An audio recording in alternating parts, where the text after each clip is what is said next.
Is the Bill Gates house of cards tumbling down?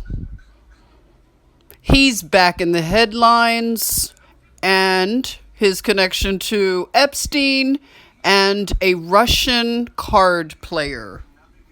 Her name is Mila Antonova. She would have been in her 20s and Bill in his 50s when this alleged affair happened because he was still married to Melinda. So, the thing that we have to remember is anything related to Epstein is also related to pedophilia. This fragile house of cards deals in children.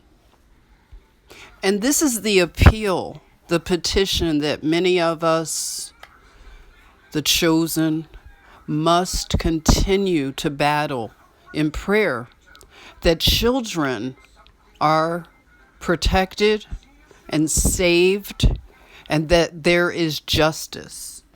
It may seem that really ultra rich like Bill Gates gets away, but we're in different times. We need to be reminded. As the third horseman of the apocalypse begins to ride, the third seal will be opened.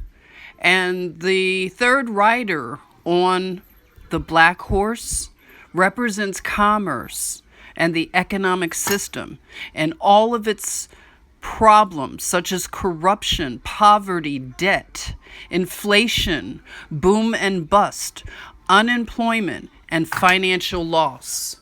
And this is at a time when a lot of these ultra rich are flaunting their wealth as they took part in the destruction of Main Street, of the everyday person all over this world.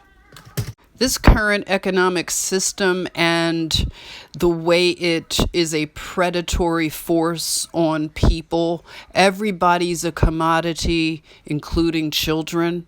This is an abomination, and we're going to see it come to an end. When you think about the irony of someone like Bill Gates, who is so obsessed with illnesses and viruses, yet he couldn't keep those off of his operating systems, yet he's an expert all over the world, with a special emphasis in Africa, the children of Africa. So, we have to look at him wanting to own so much farmland and be involved in food. So this is a person who is a eugenicist.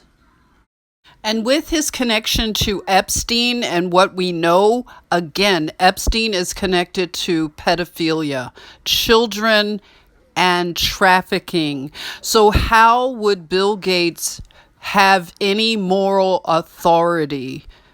It was reported at that time that you had a number of meetings with Jeffrey Epstein, who, when you met him 10 years ago, he was convicted of soliciting prostitution from minors. What did you know about him when you were meeting with him, as you've said yourself, in the hopes of raising money? I had dinners with him. I regret doing that. He had relationships with people he said, would give to global health, which is a interest I have. Not nearly enough philanthropy goes in that direction. Those meetings were a mistake. They didn't result in what he purported, and I cut them off. That goes back a long time ago now. So there's nothing new on that. It was reported that you continue to meet with him over several years, and that, in other words, a number of meetings. What did you do when you found out about his background? Well,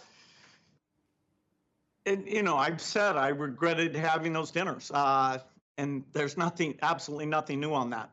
Is there a lesson for you, for anyone else looking at this?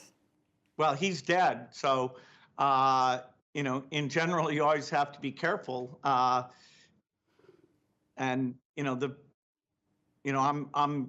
very proud of what we've done in philanthropy, very proud of the work of the foundation. Well, he's dead. So, in general, you always have to be careful. And, I'm. And as you can see, this PBS interview, they turned the comments off just to, show us that the House of Cards is very fragile as it falls down around this narrative of this image of Bill Gates, the philanthropist. There are many people, and rightly so, that wonder if Bill Gates even vaccinated his own children. And there were reports floating that that's possible that he didn't. And of course, you have Snopes out there to debunk it. But there are reports that the ultra wealthy do not vaccinate their children. This is one of those things that it is for the common unwashed people and not for them. It seems that Bill Gates' daughter, Jennifer, enjoys a bit of trolling and mocking. So, that's okay, Jen. Keep on trolling and mocking the unwashed masses. Enjoy your $51 million apartment in New York City, looking down on the commoners. But just know that the mockery and the trolling will one day stop and the tables will turn.